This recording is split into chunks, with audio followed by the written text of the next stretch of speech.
Hello YouTube family, कैसे हो आप लोग। I hope you all are doing great. और आज हम लोग निकले हैं एक छोटी सी ड्राइव पे। ऑलमोस्ट 20 किलोमीटर की ड्राइव रहेगी है और इस वीडियो के थ्रू मैं आपको बताने जा रहा हूँ Hyundai Venue टर्बो एग्जीक्यूटिव जो मैं ओन करता हूँ, उसकी drive experience in city commute.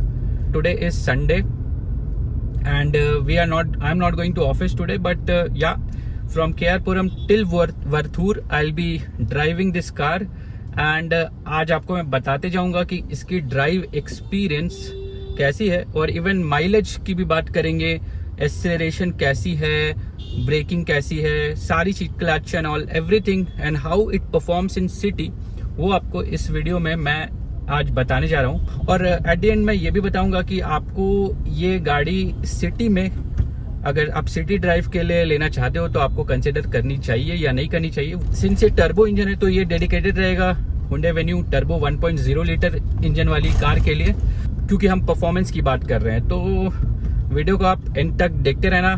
चलो अब वीडियो करते हैं स्टार्ट। अगर आप चैनल पे नए हो तो प्लीज़ चैनल को सब्सक्राइब कर लो। ऐसी बहुत सारी कंटेंट हमारे चैनल पे आपको मिलते रहेगी।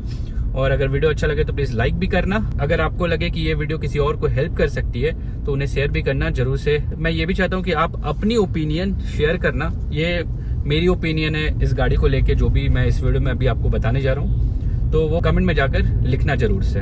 चलो अभी वीडियो स्टार्ट करते हैं। अगर आप सिटी में कम्यूट कर रहे हो तो सबसे पहले आपको देखना है कि गाड़ी कैसा एक्सीलरेशन प्रोवाइड करती है जब आप अटकते हो, और कैसा क्लच का रिस्पॉन्स होता है जब आप धीरे धीरे आगे पीछे बढ़ाते हो इस गाड़ी को, क्योंकि वहाँ पे गाड़ी का अच्छा परफॉर्म करना बहुत ज़रूरी है।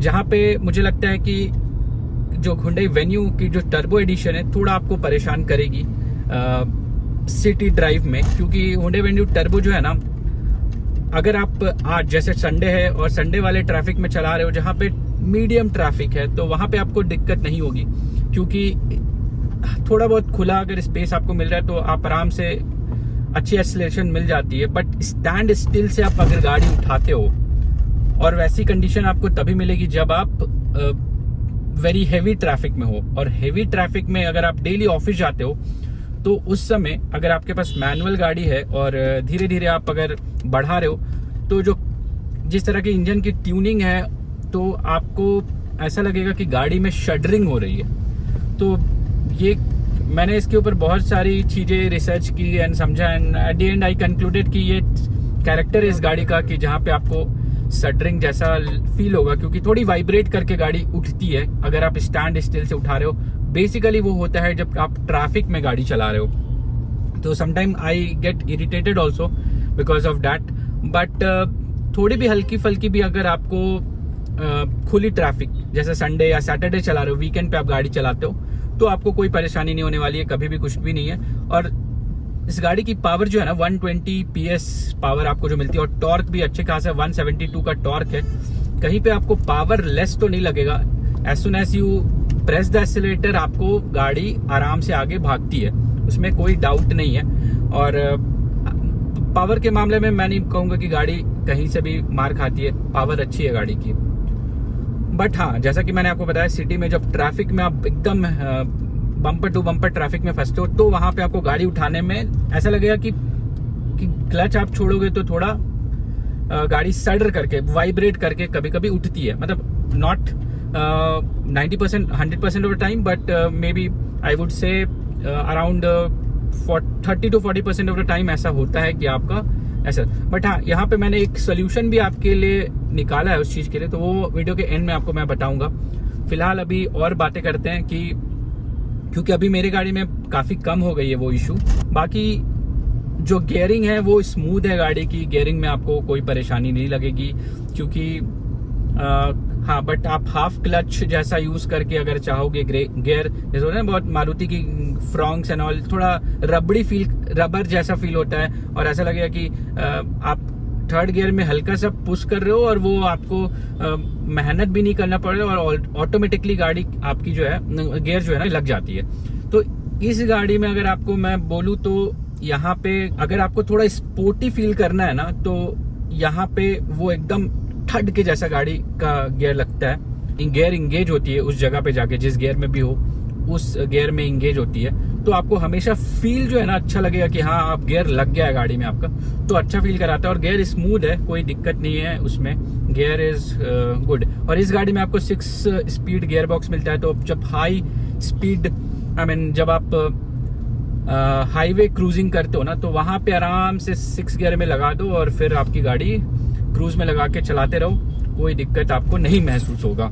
और अच्छी माइलेज भी निकल कर उस समय आती है। माइलेज की आगे बात करेंगे, फिलहाल अभी और सब चीज़ों के बारे में बात कर लेते हैं। तो ये था कुछ आपका कि कैसे इसकी गियरिंग और एक्सेलरेशन गाड़ी की जो है वो है। और ट्रैफिक आज भी बैंगलोर में है, इतनी भी कम नहीं है। और ब्रेक जो है, अभी तक मुझे ब्रेकिंग से ऐसा, मैं बहुत लंबी ड्राइव भी किया हूँ इस गाड़ी से। तो लास्ट ट्रिप मैंने ऊटी में लगाया था और 350 किलोमीटर 700 किलोमीटर मैंने टोटल गाड़ी को ड्राइव किया है। तो मैं आपको डेफिनेटली बता सकता हूँ कि कैसी परफॉर्मेंस, और वो वीडियो आप स्पेशली चेक करना चाहते हो तो उसकी भी लिंक मैं डाल दूंगा, आप जाकर उस वीडियो को चेक करना। उसमें गाड़ी की मैंने अच्छी खासी डिटेलिंग बताई और ऊटी की आप नज़ारे भी दिखाएं आपको, तो दोनों इन्फॉर्मेशन वहाँ पे आपको मिल जाएगी। गाड़ी की जो ट्यूनिंग है ना, इस गाड़ी की एक चीज़ मैंने ऑब्जर्व की है कि ऐसा लगता है कि गाड़ी थोड़ी रेस में है।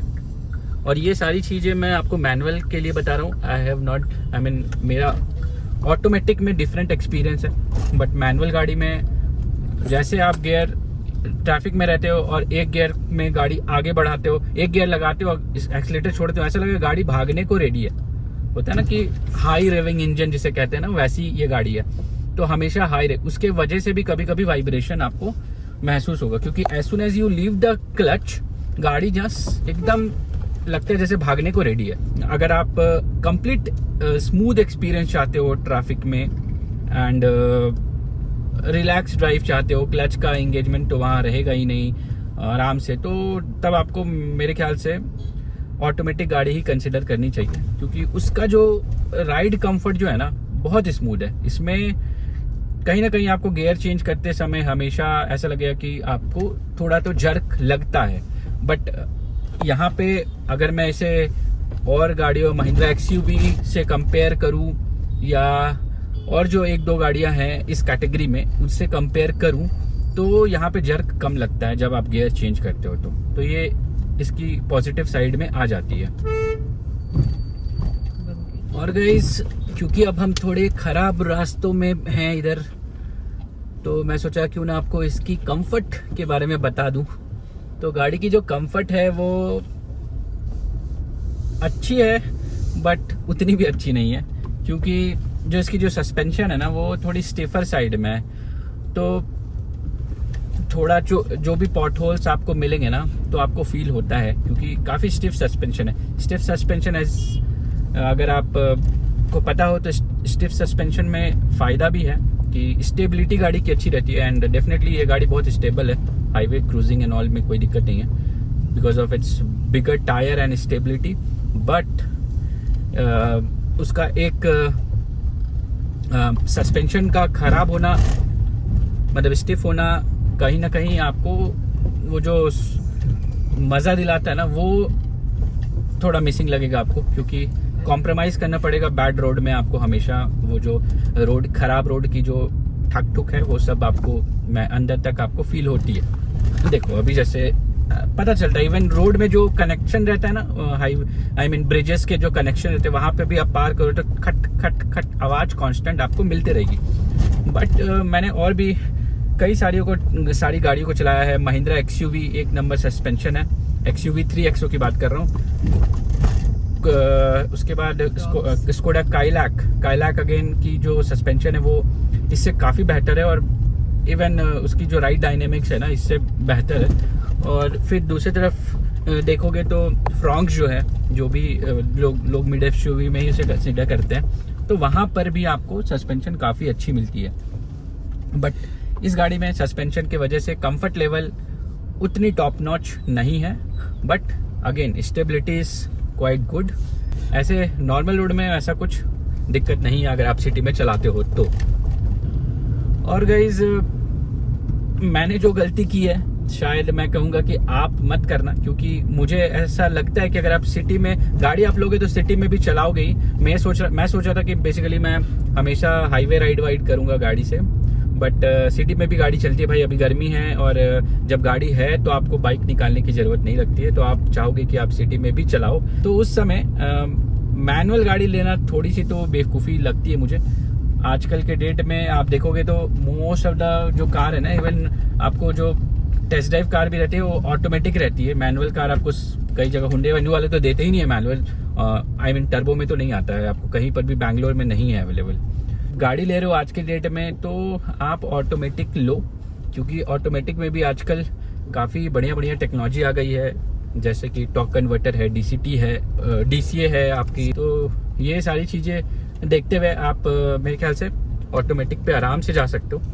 कोई अच्छी ऑटोमेटिक ले लो, थोड़ा सा डिले रहता है, क्विक इतना भी क्विक नहीं रहता मैनुअल जैसा। गियर चेंज करना है आपको, फीडबैक थोड़ा कम रहता है, बट अगेन आपको बहुत कंफर्टेबल रहेगा। और आप ज़रूर मैनुअल लेके, हो सकता है बैंगलोर जैसे ट्रैफिक में अगर आप गाड़ी चला रहे हो तो फिर आपको ये पक्का रिग्रेट होएगा जब चलाओगे, तो आपको लगेगा कि आपको ऑटोमेटिक ही लेनी चाहिए थी। मैं भी बहुत इंथुसियास्ट ड्राइवर हूँ, तो उसे सोचते हुए मैंने लिया था, बट आज के डेट में मुझे लगता है कि मुझे ऑटोमेटिक ही लेना था। तो ये भी एक चीज़ है, अगर आप सिटी कम्यूट के लिए गाड़ी लेनी चाह रही हो तो आप इसकी ऑटोमेटिक वेरिएंट ले सकते हो। उससे आपको लेने से आपका फायदा ये रहेगा, सिटी ड्राइव में आपके जो पैर है ना वो थकेंगे नहीं, तो आराम से आप बैठे रहो। और एक बहुत बड़ा प्लस पॉइंट होता है जब ऑटोमेटिक, आप ना गाड़ी की सीट काफ़ी पीछे रख सकते हो, और क्योंकि आपको जस्ट एक ही पैर से काम करना है, ब्रेक और क्लच जो है ना एक ही पैर से दोनों काम होता है। उस वजह से आपको क्या है कि आराम से गाड़ी की जो सीट है पीछे कर लो और आप कंफर्टेबली गाड़ी में बैठो और गाड़ी लंबे टाइम तक चलाते रहो, आपको मज़ा आने वाला है। तो गाइस बात करते हैं अब कि आपको टर्बो वेरिएंट लेनी चाहिए या इसकी 1.2 लीटर वाली जो इंजन आती है वो लेनी चाहिए। तो सिटी कम्यूट में आप अगर हो ना, तो अगर आपका सिर्फ सिटी कम्यूट है तो मैं कहूँगा कि आपको टर्बो शायद उतना मज़ा नहीं देगा, क्योंकि सिटी कम्यूट में टर्बो का जो किक ही नहीं करेगा, क्योंकि टर्बो इसका किक जो है ना वो 2000 के ऊपर करता है, और 2000 ऊपर RPM में आप सिटी में ऑलवेज रख नहीं सकते। तो आपको जो उसका पिक परफॉर्मेंस है वो आपको हाईवे में ही मिलता है। और थोड़े जब जैसे ऐसे खुला रोड है, अभी देखो जैसे खुला रोड है, मैं एक्सीलेटर दबाया, अभी RPM यहाँ पे देखो 2000 है, अभी मैं थोड़ा एक्सीलेटर दबाऊंगा तुरंत गाड़ी भागेगी, तुरंत। अभी जैसे 2000 से आप ऊपर जब भी गाड़ी रखते हो तो गाड़ी में एकदम अच्छा पिकअप आपको मिलता है। जैसे देखो थोड़ा सा भी बढ़ा रहा हूँ गाड़ी और गाड़ी एकदम भाग रही है। तो ये जो मज़ा है ना, ये जो पुल है, ये आपको अगर लेना है तो आप टर्बो इंजन ले सकते हो, बट ये आपको मज़ा तभी मिलेगा जब आप डेली कम्यूट नहीं कर रहे हो, संडे सैटरडे जब ट्रैफिक लेस रहती है या हाईवे पे हो तब चला रहे हो, तब आपको मज़ा मिलेगा गाड़ी में। तो इसलिए मेरा कहना ये है कि आप अगर सिर्फ ऑफिस कम्यूट के लिए गाड़ी ले रहे हो तो मे बी आपको टर्बो नहीं भी रहेगा तो भी चलेगा, और कभी वीकेंड ड्राइव करते हो तो भी चलेगा। बट अगर आप इंथुसियास्ट ड्राइवर हो और आप बहुत तेज़ी से चलाते हो, आपको परफॉर्मेंस चाहिए गाड़ी में, तो ये जो गाड़ी आपको टर्बो में ही लेनी चाहिए, क्योंकि वो आपको एक बेनिफिट देता है। तो अब आते हैं इसकी जो मेन मुद्दा है ना, उस पर आते हैं कि माइलेज, क्योंकि आप सिटी में अगर डेली चला रहे हो तो आपको माइलेज भी तो चाहिए अच्छी, बट यहाँ पे जो है ना ये गाड़ी मार खा जाती है। क्योंकि अगर आप सिटी ट्रैफिक में चला रहे हो और एक्सपेक्ट करोगे इससे कि बहुत बढ़िया माइलेज दे, अगर आप मंडे टू फ्राइडे इस गाड़ी को ऑफिस लेके जाते हो तो वॉट लग जाएगी आपकी, क्योंकि ये जो गाड़ी है ना ये माइलेज नहीं देती है भाई। ये अगर आप बम्पर टू बम्पर में आप अगर गाड़ी चला रहे हो तो सिर्फ ये 8, 9, 10 का माइलेज देती है, ठीक है। और अगर आप थोड़े से ट्रैफिक कम में चलाते हो सिटी में, बेसिकली ऑन द वीकेंड, जैसे कि सैटरडे एंड संडे, तो आपको दिखाता हूँ माइलेज। दिखाओ माइलेज, यहाँ पे आपको अभी दिख जाएगा। जो एक्चुअल माइलेज है ये है जब आपका लाइट ट्रैफिक है सैटरडे संडे को, तो वो माइलेज आता है 12, 13 और कभी कदार आपको 14 भी, मगर एट एन एवरेज आप मानो तो आपको 12 से 13 ही माइलेज मिलता है, या 12 से 13 माइलेज आपको मिलेगा सिटी में अगर आप नॉर्मल टाइप पे चला रहे हो। बट अगेन ये तो सिटी की बात हो गई, बट आप अगर जिस दिन हाईवे में लेके निकलोगे तो फिर उस माइलेज, टर्बो इंजन का जो परफॉर्मेंस है ना वो इतना बढ़िया हो जाता है हाईवे में कि अगर आप 95 पे क्रूज कर रहे हो कांस्टेंट, तो आपको माइलेज जो है वो 20 तक भी निकल कर आती है। मैंने अभी मैसूर एक्सप्रेसवे में गाड़ी चलाया और गाड़ी की माइलेज आपको अराउंड कांस्टेंट 22 चली गई थी। तो मैं टैंक टू टैंक बात नहीं कर रहा हूँ, बट जो यहाँ पे दिखा रहा है तो MID एक दो इनकरेक्ट भी लोगे तो भी 20 की माइलेज तो आपको आती ही आती है, वो भी AC के साथ। और अभी भी हम लोग AC में ही है क्योंकि गर्मी काफ़ी ज़्यादा है। और ये सारी चीज़ें मैं AC में ही चलते हुए आपको बता रहा हूँ, जो भी वाइब्रेशन, शटरिंग एंड जो भी क्लच ब्रेक जैसी है वो सब कुछ AC में है। और पीछे क्रेटा आ रही है पूरी शानदार स्पीड में। तो हम लोग बात कर रहे थे कि माइलेज, तो भाई माइलेज जो है ना, आप इसका 1.2 लीटर इंजन भी लोगे तो उसकी भी माइलेज इतनी है, इवन हाईवे में इससे कम ही है। तो मेरा कहना है कि माइलेज के लिए ये गाड़ी आप सोच के मत लेना कि आपको बहुत बढ़िया माइलेज चाहिए। अगर माइलेज चाहिए तो मे बी आप मारुति की कोई भी गाड़ी ले लो, आप खुश रहोगे माइलेज के लिए। और अगर आपकी ड्राइविंग हाईवेज में है तो फिर ये गाड़ी ठीक है चलेगी, क्योंकि 14-15 तो आपको माइलेज हाईवे में एट एन एवरेज मिल जाएगा, थोड़ा बहुत सिटी विटी का ट्रैफिक लेके। तो ये था भाई माइलेज का बात। तो गाइस एंड में आपको एक चीज़ बता दूं, जो मैंने आपको शुरू में बोला था कि जो वाइब्रेशन और शटरिंग और गियर जो जिस तरह से मतलब गाड़ी भागती है और आपको थोड़ा झटका से मतलब वाइब्रेट करके गाड़ी जब उठती है ट्रैफिक में, उसका एक सोल्यूशन है। उसका एक सोल्यूशन ये है कि आप पावर पेट्रोल डलाओ, हाई ऑक्टेन फ्यूल डलाओ 95, तो कहीं ना कहीं ट्यूनिंग जो है ना गाड़ी की काफ़ी बढ़िया हो जाती है। और माइलेज भी आपको थोड़ा अच्छा मिलेगा। तो कहीं ना कहीं ये मेरा ट्राइड एंड टेस्टेड वे है। मैं इंडियन ऑयल की जो पावर X95 आती है ना, मैंने वो डलवाया अभी 2-3 XP95, वो 2-3 बार से मैंने डलवाया है। और मैंने एकदम महसूस किया है कि माइलेज जो है गाड़ी की, माइलेज नहीं, वो जो शटरिंग वाली जो इशू थी ना, जो लो ट्रैफिक में जो उठती है, वाइब्रेट करती है, वो काफ़ी कम हो जाती है, काफ़ी हद तक कम हो जाती है। तो भाई ये कुछ है, आपको सोल्यूशन अगर आप ट्राई कर सकते हो, आपको ज़रूर उससे बेनिफिट मिलेगा अगर आप भी उस तरह के इशू फेस करो। बाकी ऑटोमेटिक लेते हो तो भाई गाड़ी, इससे स्मूथ गाड़ी आपको शायद दूसरी गाड़ी ना मिले, क्योंकि काफ़ी स्मूथ चलती है। इंजन नॉइज़ जो है वो बहुत ज़्यादा नहीं है इस गाड़ी का, हल्का फल्का जो टायर का नॉइज़ है ना वो आपको कांस्टेंट मिलेगा, बट ओवरऑल ठीक है। और वाइब्रेशंस की बात करें इन टर्म्स ऑफ आइडलिंग, तो जो 3 सिलेंडर का जो थंप है वो थोड़ा बहुत अंदर महसूस होता है। और वो इस गाड़ी में थोड़ी मतलब हुंडई वेन्यू की जो 1.0 लीटर की जो इंजन है ना, वो उसमें है थोड़ी, तो आपको थोड़ी फील होगी। जितनी सारी चीज़ें आपको मैंने बताई regarding the mileage, regarding the comfort and the performance in the city, I hope कि आपको समझ में एक बेसिक आइडिया हो गया होगा हुंडई वेन्यू टर्बो को लेके कि कैसी इसकी परफॉर्मेंस है। और माइलेज भी मैंने आपको बता दिया है और दिखा भी दिया है कि कितनी क्या माइलेज आती है सिटी एंड इस तरह के डेली ट्रैफिक में। एंड सो आपका अगर कोई भी क्वेश्चन हो हुंडई वेन्यू टर्बो से रिलेटेड तो ज़रूर कमेंट में जाकर आप पूछ सकते हो। I will really like to help you out.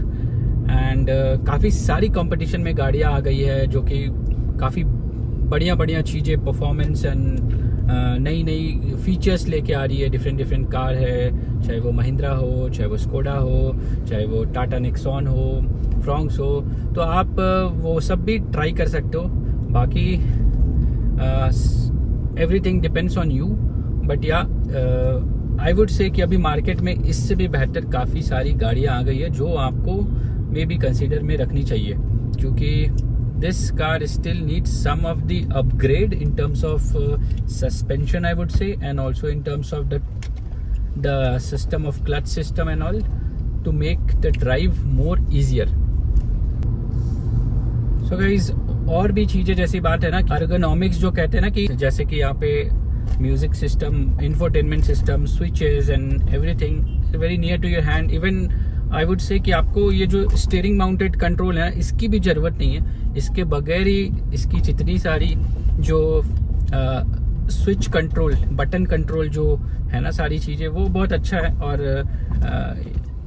Easily reachable है सारी चीज़ें। और सिंस ये सपोर्ट करता है Apple CarPlay and also the Android auto, तो उसके लिए भी आपको कोई दिक्कत नहीं होगी। आराम से आप ईजिली कनेक्ट करो और म्यूज़िक सुनो या कॉल लगाओ all thing is seamless, no problem. और कभी ग्लिच भी हमें नहीं हुआ है। आपकी फ़ोन गर्म हो जाती है कभी कभी, तो उस वजह से जब आप वायरलेस एप्पल कारप्ले चलाते हो ना, तब आपको एक दो बार ऐसा हमने फील किया है कि जो इंफोटेनमेंट सिस्टम है वो थोड़ा सा लैगी होने लगती है।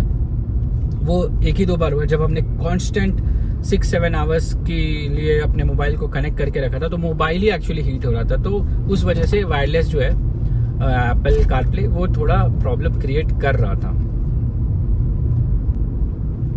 और एक चीज़ जो मैं आपको बताना चाह रहा था कि इसकी जो विजिबिलिटी है ना गाड़ी की, और जो जिस तरह से ए पिलर है ना, वो बहुत बढ़िया विजिबिलिटी आपको प्रोवाइड करती है।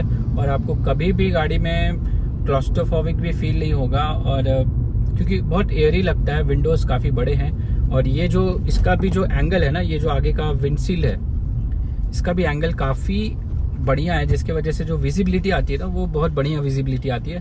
तो ड्राइव एक्सपीरियंस आपका बढ़िया रहता है ये सब चीज़ों के वजह से।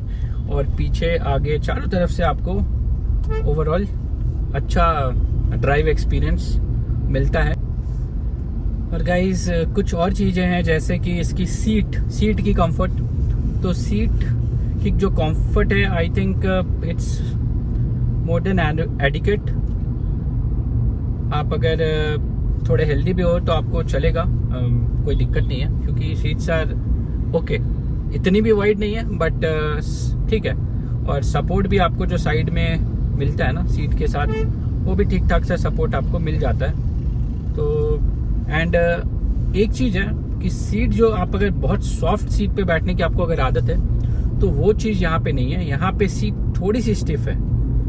और लोकल सिटी ड्राइव में वो आपको ज़्यादा हेल्प आउट नहीं करने वाली है, क्योंकि सिटी ड्राइव के लिए आपको सॉफ्ट सीट थोड़े ड्यूरेशन के लिए सही रहता है, क्योंकि उसमें आप ज़्यादा कंफर्टेबल फील करोगे। बट इस तरह की गाड़ी मतलब वेन्यू में बेसिकली जो लॉन्ग ड्राइव के पर्पज से अगर आप देखो, तो इसकी जो सीट की कुशनिंग है वो एडिक्वेट है, क्योंकि लॉन्ग राइड में आपको सोरनेस जो होता है ना आपके बम में फील नहीं होगा। अगर आप लंबी ड्राइव भी करते हो तो आपको, क्योंकि पकड़ के सीट रखता है, आप सिंक नहीं होते हो सीट पे। तो ये एक भी पॉइंट है जो मैं आपको सोचा कि मैं बता देता हूँ। सो अब फाइनली हम लोग हैं प्रॉपर वाली ट्रैफिक में, HSR की तरफ जाते हुए। एंड यही पे दिक्कत है ना बस, कि आपको हमेशा गियर को अप डाउन शिफ्टिंग करनी पड़ती है, जिसके वजह से ना you will feel sometime stressed. So and brake लगाओ, गियर लगाओ। सो यहाँ पे आपको ऑटोमेटिक डेफिनेटली हेल्प आउट करता है अगर आप ऐसे ट्रैफिक वाले शहर में रहते हो तो। We are in the end of the video and I would like to ask question to you guys कि आपकी क्या ओपिनियन है अगर आप Hyundai Venue ओन करते हो या खरीदने की सोच रहे हो। तो मैंने जो भी बताया इस वीडियो में, आपकी क्या ओपिनियन है आप ज़रूर से शेयर करना, कमेंट में जाकर कमेंट करके बताना कि क्या आपकी भी ओपिनियन सेम है या नहीं। बाकी वीडियो अच्छा लगे तो प्लीज़ लाइक भी कर देना एंड चैनल पर नहीं हो तो सब्सक्राइब कर लेना। तो फिर मिलते हैं एक नई दिन नई वीडियो के साथ। तब तक के लिए stay safe, keep riding, keep travelling, bye bye.